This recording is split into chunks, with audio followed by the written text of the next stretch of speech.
Hello, is this Jimmy Pearson?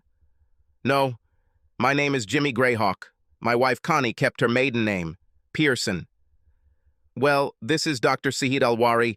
6 months ago, your wife and I began an affair here in the hospital. What? What is this, a joke? No, she was one fine piece of ass and a great slut. Listen, I don't have time.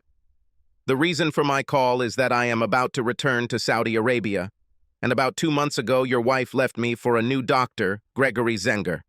I hope you are not a weak cuckold and will take revenge. Wait a minute. How do I know you're telling the truth? Well, if you get to storage room 506 at the hospital in the next 15 minutes, you can probably catch her and Gregory doing this. Sorry, my plane is landing. Good luck, cook. Jimmy was shocked. Was his beloved wife, the mother of his daughter, having sex with other men? It was too hard for him to believe. He was a slow man. His first thought was how to prove or disprove what he had heard. And then it occurred to him, Jerry. He was a neighbor of Jimmy, who worked as a security guard at the hospital where his wife, a nurse, also worked. He called Jerry on his cell phone. Hello, Jerry Austin Security, how can I help? Jerry, this is Jimmy. Listen, are you at work? Yes, I'm doing my rounds now. What's the matter? Maybe it's nothing special, but some Arab doctor just called me and said Connie was having an affair. She and some other doctor are supposedly having sex right now in storage room 506. Is there any way to get in there and, if she's there, take pictures? Guy, are you sure? Connie, no, I'm not sure. That's why I need you to find out. Please, I need this service. No problem. I definitely owe you for all the carpentry work you did for me. I'm already close.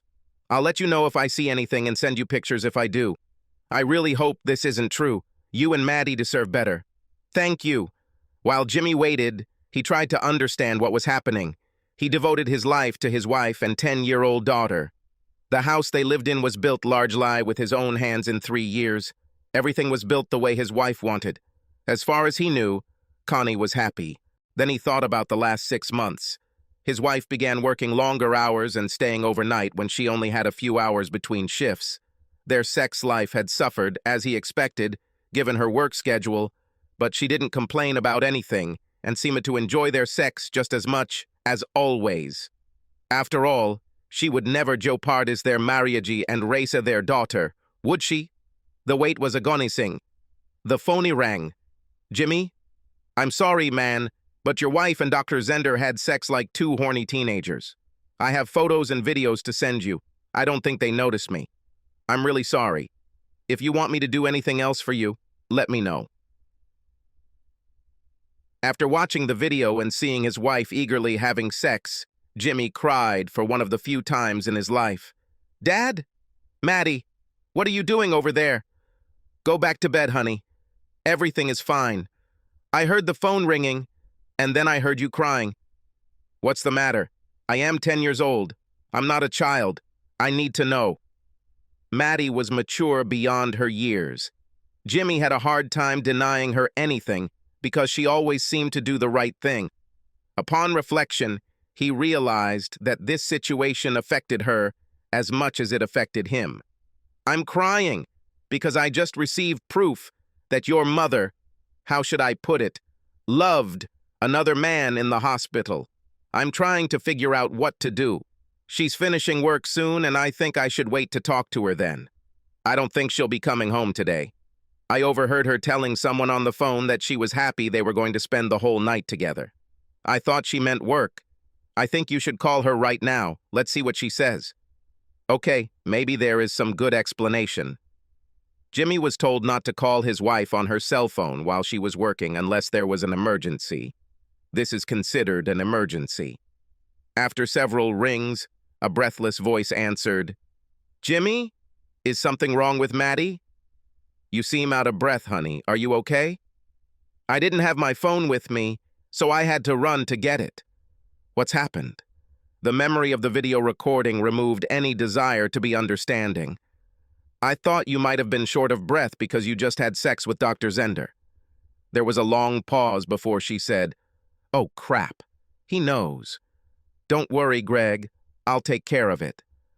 This statement was made to another person in the storeroom. Jimmy, I'm sorry you had to find out this way, but I'm glad you know now. This is definitely not the answer I expected. I love you and our marriage, but I work so hard in life and death situations that I have to deal with a lot of stress.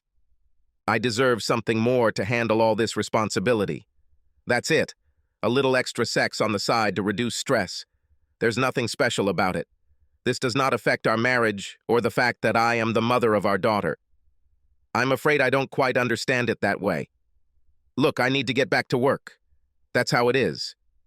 You have two options. 1. Let everything be as it is. We continue to raise our daughter. You get a loving wife who gives you sex from time to time, but sometimes has fun with sex with other men. Or 2, you file for divorce and I get half of our assets, the house and primary custody of Maddie. You will get every weekend and every other major holiday to visit your daughter. Here's how divorce works in our state. I guarantee that I will make your life miserable and find every excuse possible to cancel your scheduled visits. I know how much you love Maddie, so you really only have one choice. After I finish this shift, Greg and I will go to a motel and spend the night together. Tomorrow I'll work a regular day shift, and tomorrow night I'll come home and we can talk. You will see that it is better for you to just continue to live as you are. Bye. Jimmy and Maddie sat at the kitchen table and looked at each other, seeing anger, disappointment, and sadness fighting for dominance. Well, Maddie, I don't know what to do.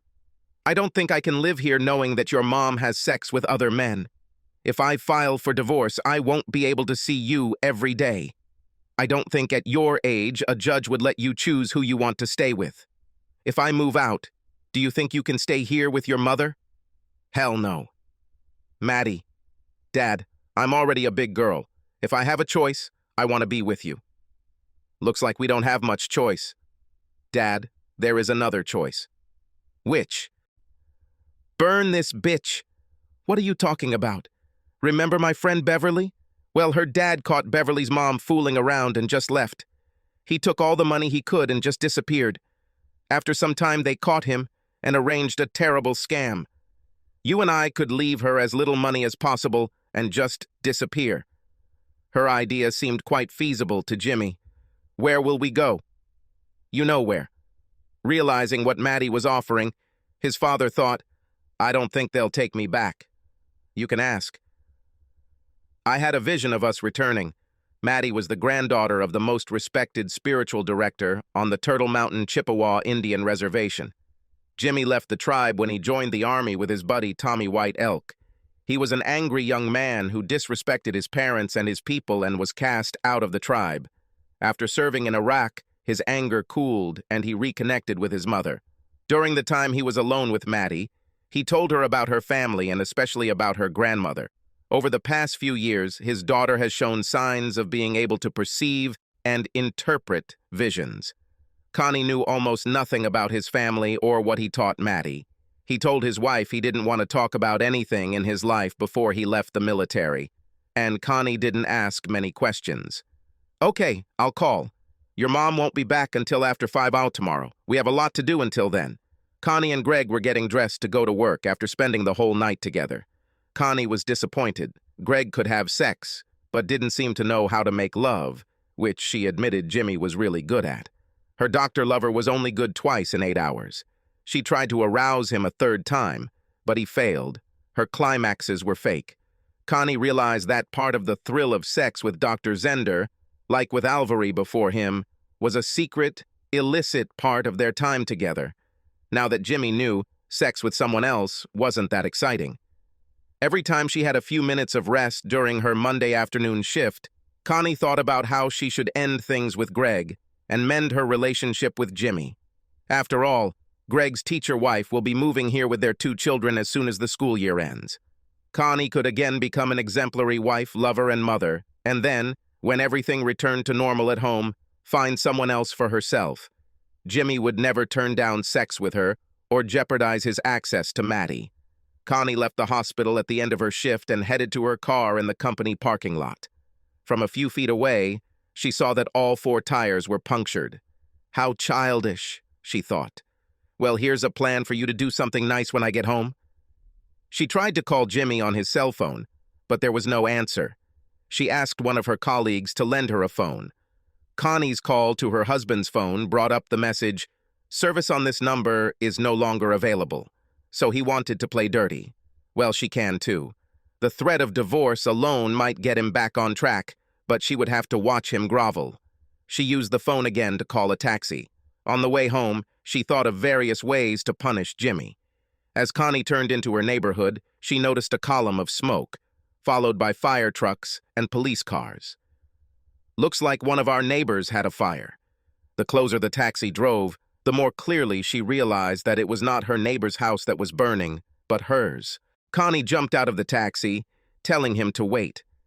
As she rushed toward the house, the fire chief ordered her to stay away. "But this is my home. Where are my husband and daughter? Everything is all right with them?" "I think they're fine." "Your neighbor said she saw them drive away right after they set fire to a pile of clothes." "What?" Connie looked out into the yard and saw a pile of her clothes on fire. There were some things on top of the pile. After a few seconds, she realized that they were her wedding albums. Photos of that oh-so-expensive wedding she simply had to have disappeared into smoke. Looking at the house, she noticed that although the fire was under control, there was little left of the house she loved so much. Connie saw her next-door neighbor, Mrs. Jensen, standing on the sidewalk, watching. As she approached her neighbor, Mrs. Jensen frowned. "They are gone. I hope you're happy now." "What are you talking about, Mrs. Jensen?" "Jimmy and Maddie talked to me before they started the fire. They wanted to make sure my home was not in danger. They told me what you did. I can't believe you could treat this wonderful man and precious little girl so horribly. I hope it hurts you for a long time. It's just a misunderstanding." "Wait, are you saying that Jimmy started the fire? But he built this house with his own hands. This was our home, our beautiful home. Where are they? Your husband told me that since he built this house, he can destroy it." "It was just a house." Jimmy said, "A home stopped being a home when you decided to stop being a wife and mother. He burned the house. You burned the house down. Jimmy and Maddie are gone, honey. They plan to disappear to a place where you will never find them, and I hope they succeed." With these words, Mrs. Jensen shuffled away. Returning to the fire, the chief informed Connie that it would be several days before they could declare the house safe to search for any valuables that might have survived. He asked if she could go somewhere. After a pause, she said, "My parents." Back in the taxi, Connie gave the driver her parents' address. She had a lot of thoughts going through her head, which basically oscillated between two options. He would come back and ask for forgiveness and then build a new, even better house. Or, once I found him, I would royally fuck him in the divorce. In the midst of her internal debate, they reached her parents' house. When she went to pay for the taxi, the driver told her that her card had been rejected. She asked the driver to wait to collect the money from her father. She rang the bell, and for the first time today, tears came to her eyes. Connie needed emotional support from her parents. Harry opened the door, but not all the way. "What do you want?" "Dad, it's me, Connie. Let me in." "Something terrible happened." "Jimmy, I know what happened. Jimmy and Maddie stopped here on their way out of town. How could you? I loved him like the son I never had. She is our only granddaughter. We raised you better than... I'm afraid we can no longer consider you our daughter." "Dad, what are you talking about? It's just a misunderstanding. Jimmy will come back and I'll sort everything out. Let me talk to Mom." "Misunderstanding? Is that what you kids call it now? How can you? I've seen the photographs." Does he have photos? Oh my God. Where is Mom? I need to explain everything to her." The door didn't open any wider. "Your mother is in bed. The doctor had to prescribe a sedative. We're lucky she didn't have a heart attack when she saw the photos." "Did Jimmy show his mother the photographs? How could he?" "He didn't want to. But your mother said she would never believe that her daughter could do something so vile, so contrary to what she taught her, so contrary to what her religion taught her. So I handed her the photos, and as soon as she saw them, she fainted. She doesn't want to see you anytime soon, if at all."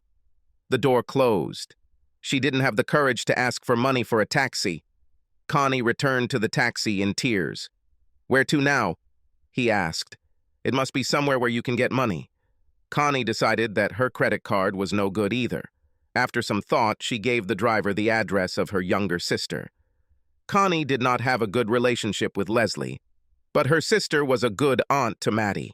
Leslie gained a reputation as a slut at school and fell out of favor with her parents. Connie wasn't sure how she would be received, but Leslie was her only family. This time the door swung wide open. Leslie had a knowing smile on her face. "Great. Good. I waited for you. Dad probably called you?" "No. Jimmy and Maddie came here on the way. I thought that Mom and Dad might not be receptive to their daughter cheating since they still aren't too happy with their slut daughter. Before we go in, can I ask you a big favor? Actually, 2 services. There's something wrong with my credit card and I need to pay for a taxi. And then, is it possible to stay with you for a while? Jimmy burned down our house. After a short mental discussion, Lisa softened. Okay, I guess I owe you one. Thank you. After paying the taxi driver and settling down on the sofa in her sister's living room, Connie asked, "What did you mean when you said you owed me? I don't remember lending anything to you recently.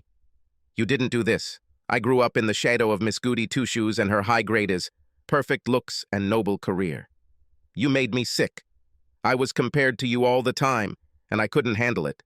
I became a failure, but it made me different from you, which is what I thought I wanted. Now you have made me a good daughter. Everyone loves Jimmy. How many times has he volunteered to use his carpentry skills to help one of your neighbors? Some kind of missionary group? This house was a shrine to you. And what did you do? You are throwing mud at him. My niece was the most fantastic child I have ever known. I will miss her so much. You had the most loving, devoted, caring, patient husband, and you reward him by tearing out his heart and trampling on it. I'll tell you what, if Jimmy comes back, I'll beg him to be with me. As much as I enjoy a variety of lovers, I would give my life and become the most devoted lover or wife the world has ever seen. You are a stupid, selfish, arrogant bitch, and I hope you suffer as much as he does. Don't be so subtle about your feelings for me," Connie said sarcastically. "You don't understand how much pressure I was under, how stressed I was. I needed it, and I deserved it. So I got some extra sex. Nothing important. Jimmy blew it all out of proportion. He overreacted and will pay. You need to go to a psychotherapist. The planet you live on is several million light years away from the planet everyone else lives on. There's no way to forgive what you did. It was just sex. It was adultery. It was a betrayal. Besides, you told him that he had to accept the fact that he was a cuckold, or you would keep him away from your daughter. They might as well have cut off his genitals and forced him to wear them around his neck. No real man will put up with what you do. And Jimmy is a real man. You can stay here for a while so I can enjoy your suffering." Well, at least now he can't do anything else. However, I can fight back. He took my daughter without my permission, and that's kidnapping. He will have to deal with the law. Let's see how he likes the bunk mates he gets in prison. Connie spent a restless night at her sister's. The next day, she left work to try to get her life in order. She discovered that everything that was in both of their names was now in her name only. Their joint checking account, mortgage, her car loan, credit card, cell phone, etc. At least half of their total assets were transferred into her personal savings account, so she had the funds to find a place and start changing her clothes and personal items. Toward the end of the day, she called the insurance company to report the fire and find out what they needed to do to get reimbursed. She was surprised to find that Jimmy had canceled his homeowner's fire insurance. There will be no insurance for the house. All Connie had was the lot on which the burned house stood. At least the house was paid off, so she didn't have to worry about paying off a mortgage on a house that no longer existed. It seemed like every few minutes she learned about something else, for which she was entirely responsible. She wasn't used to dealing with such minor problems. Jimmy took care of these details. Connie began to understand how much Jimmy contributed to their life together. Connie realized that she had mixed up a missing person report and a child abduction report. While a missing person could only be reported 48 hours after their departure, a kidnapping could be reported immediately. She went to the police station. The desk sergeant was very attentive when she said she wanted to report a kidnapping. Who was kidnapped? My 10-year-old daughter, Madeline Ray Pearson. So you are the mother? Yes, Connie Pearson. Is there a father? Yes, Jimmy Greyhawk. He kidnapped her. The sergeant's demeanor quickly changed. Jimmy Greyhawk, carpenter? So this is a custody dispute? Part of a divorce? No, he just took it and left. Didn't he burn down his house before leaving? Now a smile appeared on his face. Our house. He burned down our house. It's not funny. I'm sorry.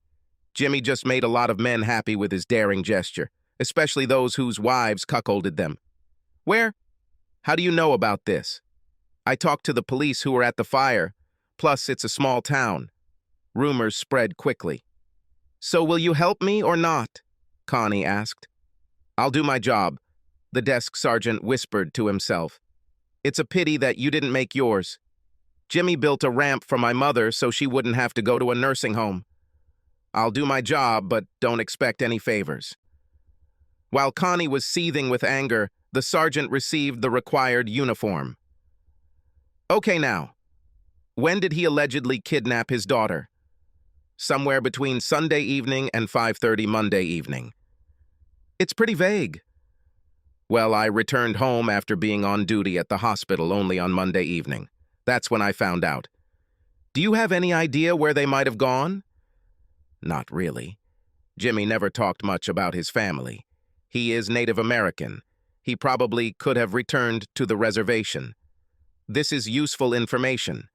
Which tribe and which reservation? I really do not know. There aren't that many tribes there, are there? Could you send out a patrol force or whatever you call it and ask the local police to look for him? I think there are more than 300 of them. You don't know much about Indian affairs, do you? Indian territories are almost the same as a foreign country. Most of them have their own system of government, so requests from whites are not treated in the same way as in other parts of the country. We could make flyers and see if the Interior Department would send them to the reservations. Do you know anything that could help narrow down my search? Not right away. Wait a minute. His boss served with Jimmy in the army. He might know something useful. Okay, go and talk to him. He might have a better reaction to you than the police. Meanwhile, do you have the latest photos of these two? Not with me. Jimmy was the one taking the pictures. Most were burned in the fire. Are you saying that you don't have a photo of your husband or daughter in your wallet or on your mobile phone? Wait, I have a photo of Maddie on my phone. Although she is already several years old, now she looks completely different. I think that tells us a lot about how you feel about your husband and daughter. He sighed. Sorry, but I really like Jimmy. Surely your parents have some recent photographs. Bring them when you get them. I'm too busy to worry about keeping photos in my wallet. That's what albums are for. Returning to work for the first time since the fire, Connie quickly noticed a change in the way others greeted her. There were no smiles. No one spoke to her unless she spoke first. Staff who usually called her by her first name now addressed her by her last name. After several frozen exchanges, Connie called Sheila aside. She had worked with Sheila for over 5 years, and they had what Connie would call a friendship. What's going on, Sheila? Why am I being treated like I'm toxic? That's a good description of how we feel. You're poisonous. We all know what you did with the doctors. We thought your husband must have known about it and was pleased. Thank God he wasn't as weak as everyone thought. The head of security let us know what kind of person your husband was. War hero and all that. And then there's your daughter. Equally important, doctors and nurses who fool around on duty put patients at risk. Several times I was unable to reach you when you were supposed to be on duty. One time you even had a drop of male seed on your face. Don't get me started. Either way, we'll do our job, but don't expect any favors from us. I'm over it. Sheila walked away. War hero? Jimmy was not a war hero. He is a carpenter. Someone is spreading lies. The next day, Connie didn't have a day shift, so he went to Jimmy's boss and friend, Milton. Connie pulled into the construction company parking lot and saw the space in front of the office sign. Entering the building, she walked up to the counter where Jimmy's boss stood. Hello, Milton? Is Jimmy working today? The construction manager replied, No, he came and quit on Monday. If he weren't such a good friend, I would have told him off for leaving without warning. After what he told me about what you did, I not only understand, but I support him 110%. Anything else? I'm busy. Do you have any idea where he and Maddie are? No, and if he had known, he would not have said it. You don't understand what I owe to this man. Milton thought he had tears in his eyes. Someone said he was a war hero. Wasn't he just a carpenter in the army? That was his story, to keep people at home from worrying, said Milton, chuckling. He was on the reconnaissance team. Because he was a Native American, they considered him a scout. His job was to lead any missions. Jimmy was the first to receive fire. Whatever guardian angel was watching over him must have been working double shifts. I can't tell you how many times he went into battle and came out without a scratch. He saved my ass several times. Did you know he earned both a bronze and a silver star? He didn't tell me anything about it, Connie insisted after a pause. You mentioned that he is Native American. Do you know what tribe or reservation he's from? Again, I don't know. I won't say. The only person he talked to about Indian affairs was his best buddy, Tommy White Elk. Where can I find him? Probably in the great hunting ground in the sky. Tommy was killed just before he and Jimmy were due to return home. But it's not Jimmy's fault. He dragged Tommy's wounded body through the crossfire and then returned for the other two. Tommy was already too far gone by the time he was taken away. For this, Jimmy received a silver star. And now I really have to go. Connie thought, great. Now I find out that I cheated on a war hero. I'd rather not say, at least it can't get any worse. Why didn't he ever tell me about his life before he left the army? I wish he was here to ask him. Damn, I was such a fool. The next day, when Connie showed up for work, she and Dr. Zander were called into the administrator's office. They said nothing to each other, deciding that the conference would not benefit them. Mr. Chambliss greeted them curtly.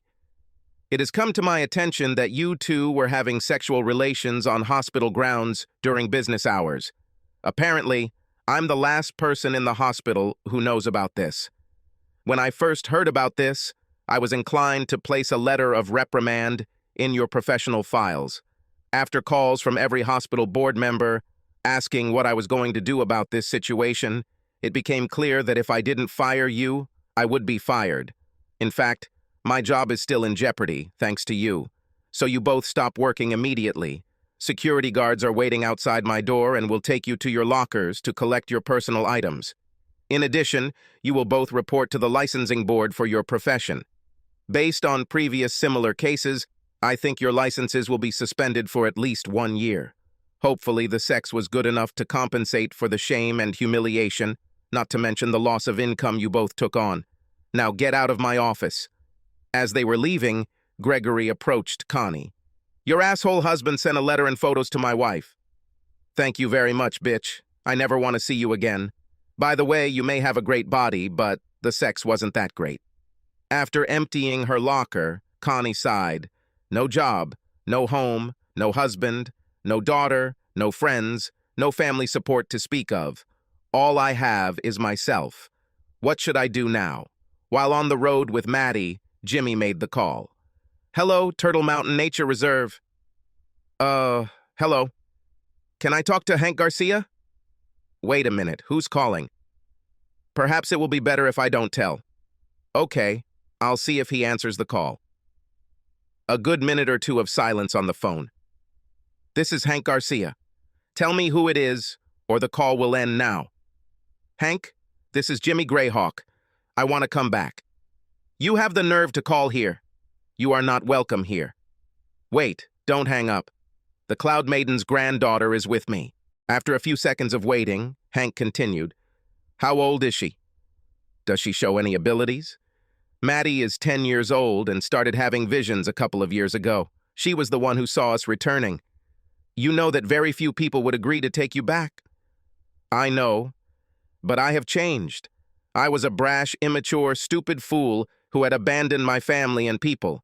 I can only beg the tribe for forgiveness. I'll be honest with you. Hank replied. If you didn't have a granddaughter, Cloud Maiden, I wouldn't even raise the issue of your return to the council.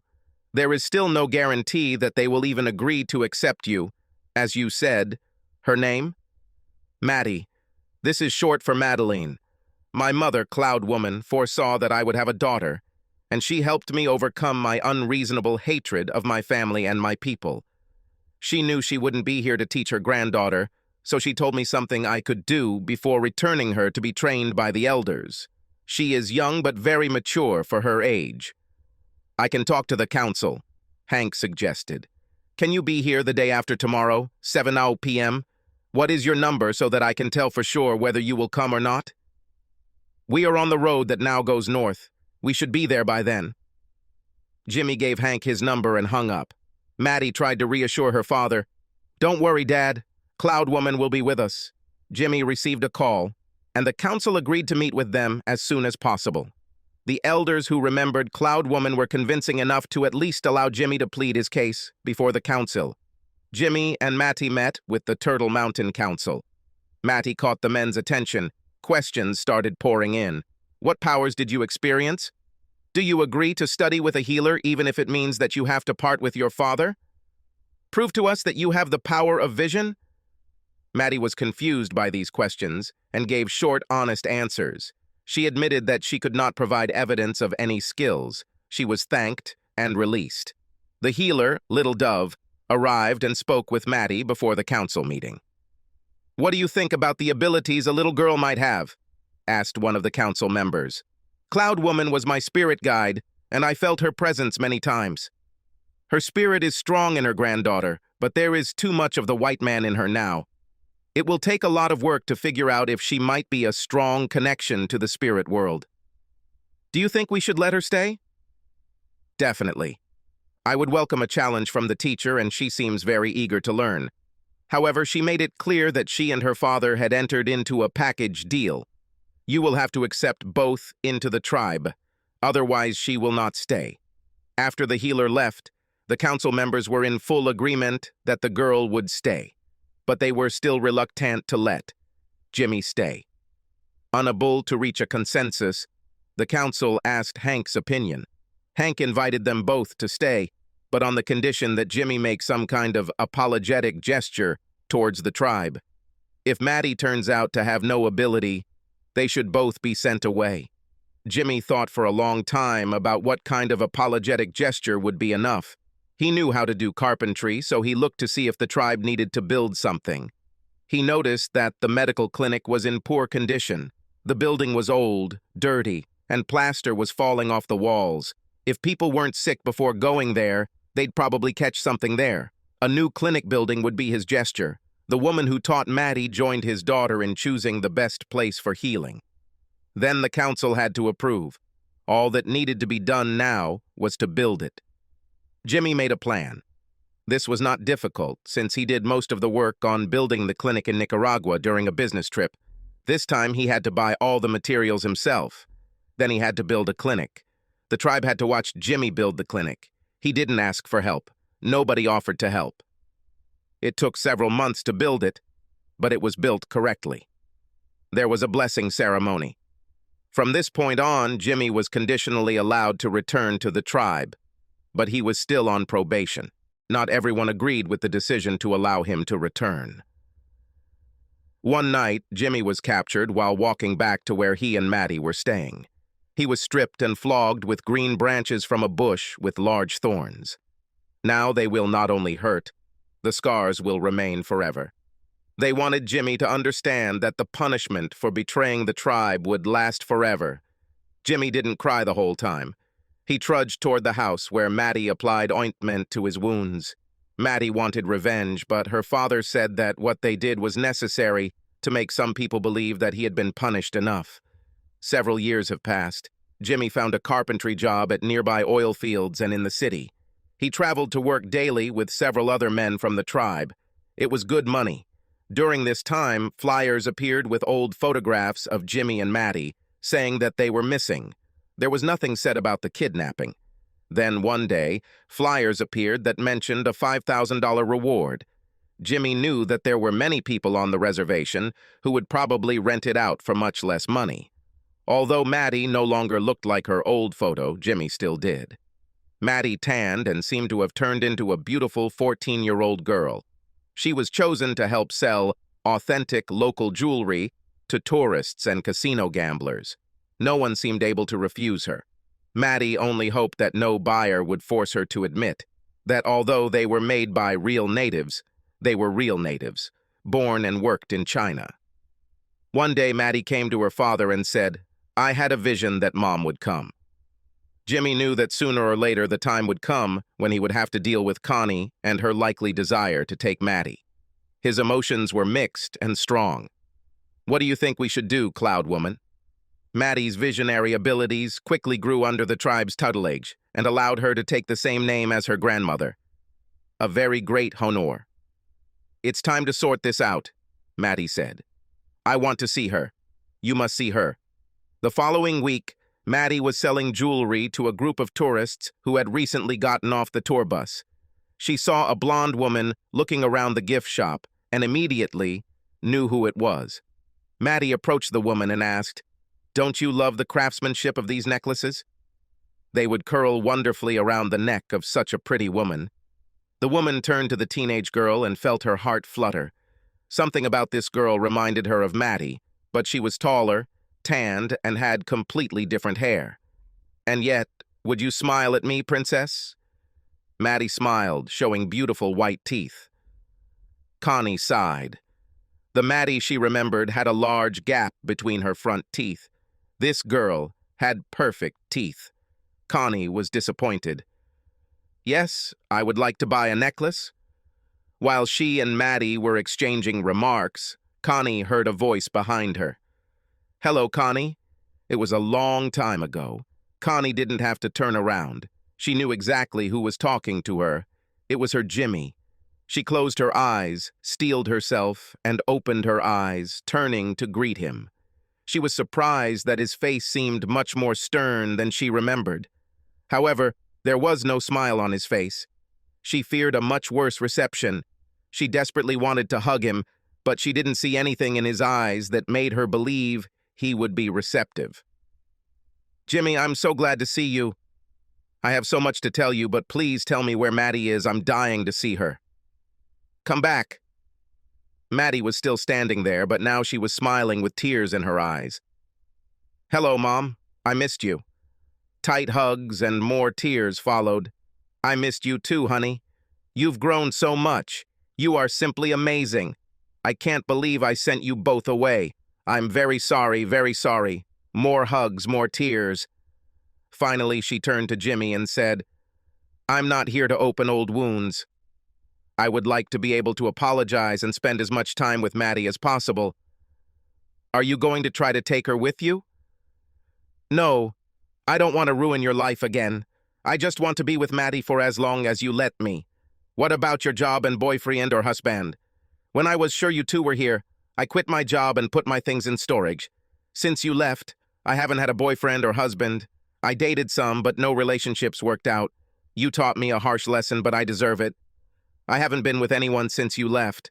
I didn't want to start a new relationship until I healed my old one. I didn't start a new relationship either. The reason is that I was afraid that I could no longer trust a woman. It didn't work the first time. By the way, we're divorced, aren't we? Yes, I had to file for divorce to get government benefits that I needed to survive after my nursing license was suspended." "Are you no longer a nurse?" "A year later, my license was returned. It was difficult to find a job that paid as well as what I was earning before, but I was able to support myself and save some money. I even went back to school and got my APRN. Is there anything Maddie needs that you'll let me buy for her?"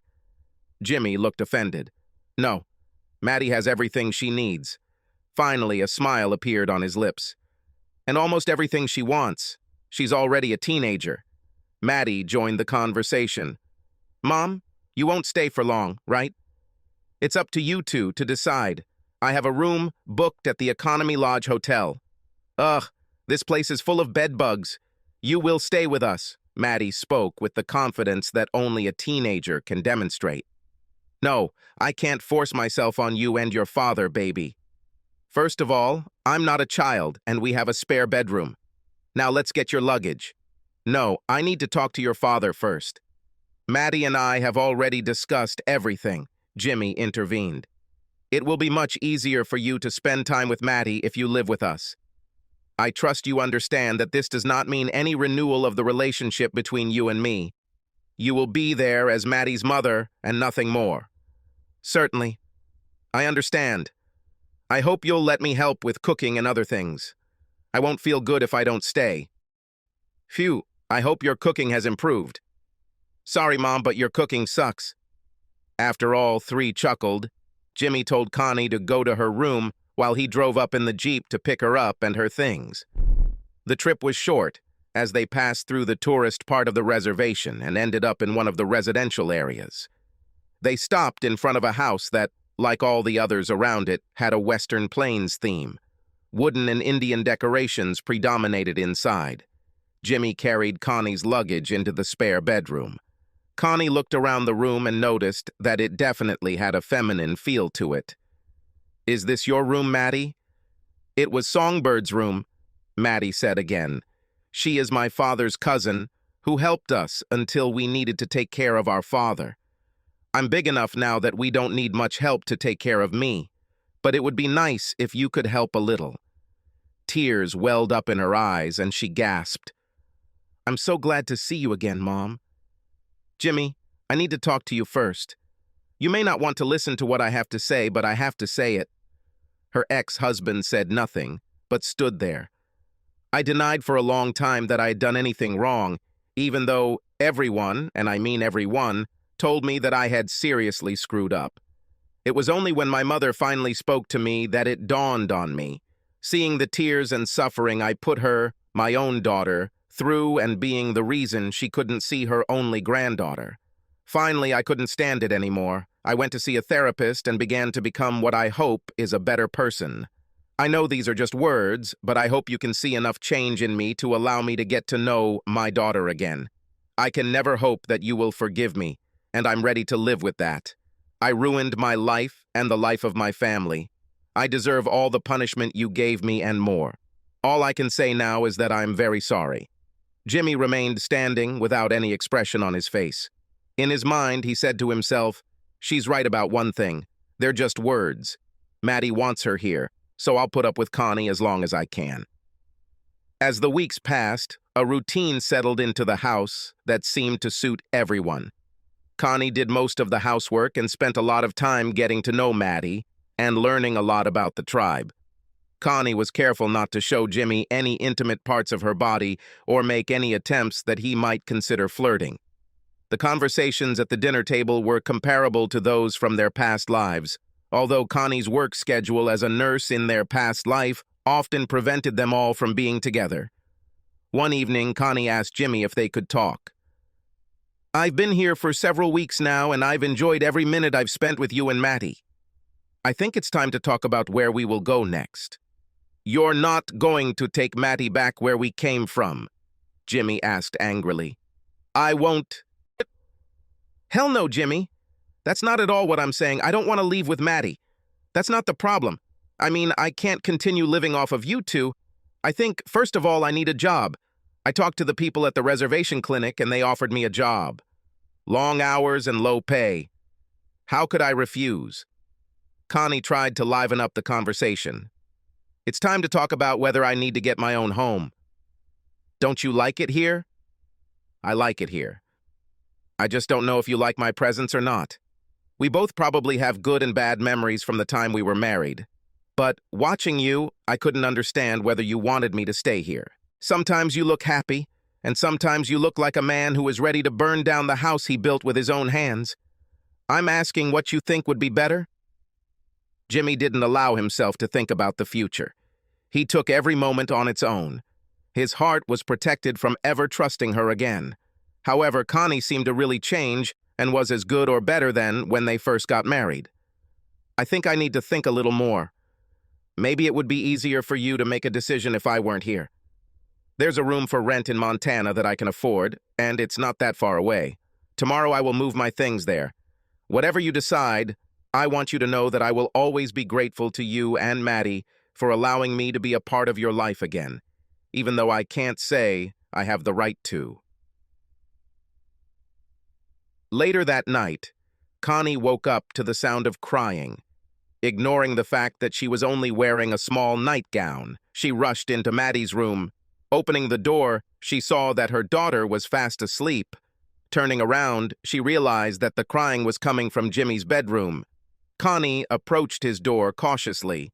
The door opened quietly, and she saw Jimmy sitting on the edge of the bed in his underpants, holding his head in his hands and sobbing. She came over, sat down next to him, and began to cry too. "Jimmy, what's the matter, honey? Is there anything I can do? My presence here is only making things worse." Connie ran her hand down his back and felt the numerous scars that she had never seen before. "Oh God, Jimmy, what's happened?" "It was part of what I had to go through to get back into the tribe's good graces." "Horrible. It's all my fault. None of this would have happened if I had just been faithful. I thought I suffered a lot, but I was never physically punished." "Sorry, baby. Please tell me, what can I do to make things better?" After taking several deep breaths to compose himself, Jimmy spat. "I don't deserve this. You won't stay here. I can't stand it anymore. It's just too hard. I'm really sorry. I hurt you in ways I never could have imagined. I'm such a fool. I'll leave first thing in the morning. I'm really sorry." She stood up to go back to her room. Jimmy grabbed her hand. "My problem is that I can't be around you now without wanting to be with you, like I did when we were married. You're so beautiful, and I keep thinking about the times we made love and just sat and held each other.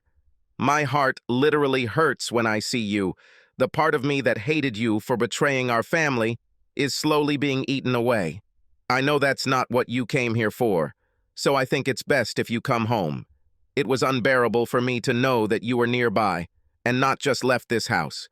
I promise that Maddie will be able to come for a long time, and you will be a welcome guest here anytime you want." Connie also began to cry and, gathering her courage, said, "Jimmy, I wasn't sure what I wanted from you when I came here. I couldn't believe that you could ever forgive me. I've been praying for a long time that you and Maddie would give me another chance. I want to stay. I want with all my heart to be your wife again. And I promise to never again give you a reason to doubt my love and devotion. If you want me to leave, I will leave. But that's not what I want to do." Jimmy was silent. Connie moved from hugging to kissing, trying to see as much of his scars as possible. Finally, she reached his face and took his head in her hands. Her touches and kisses were better than what he remembered. He gave in and kissed back passionately. The couple hugged, cried, laughed, and kissed for several minutes. A new routine has begun. Jimmy continued to work as a carpenter, and Connie worked long hours due to limited nursing staff. Remarriage was not discussed. Separate bank accounts were maintained, and Connie paid her share. Although she and Jimmy slept together again, she used the guest bedroom on the night she came home late and tired. This was the easiest thing to do. Maddie went to school and continued to work with her spiritual director. In some ways, it seemed like the old days were back, just with a Native American background. This should have been a clue. Old bad habits returned like old good ones. One day Jimmy returned home early due to bad weather, and no carpentry work was needed indoors.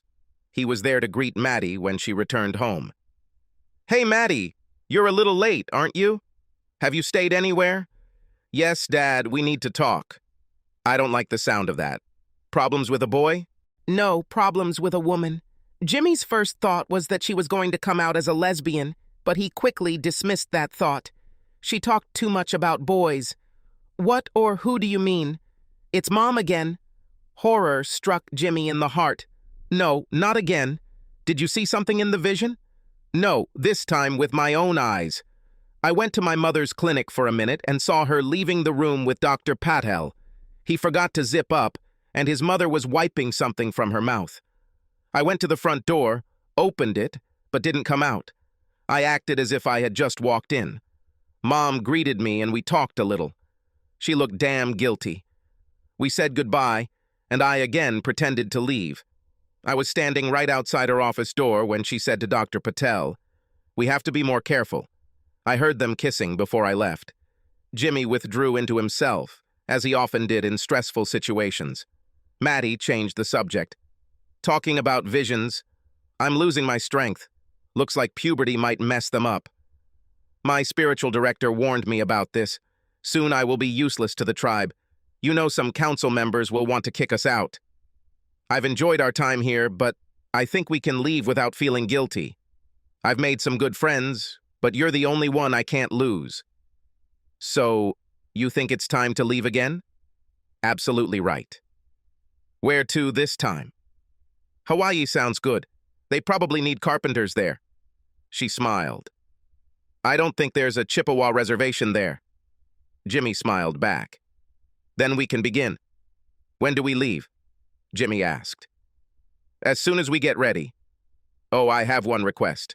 Jimmy guessed and expressed his opinion. Oh no, not this. Please, it was so fun.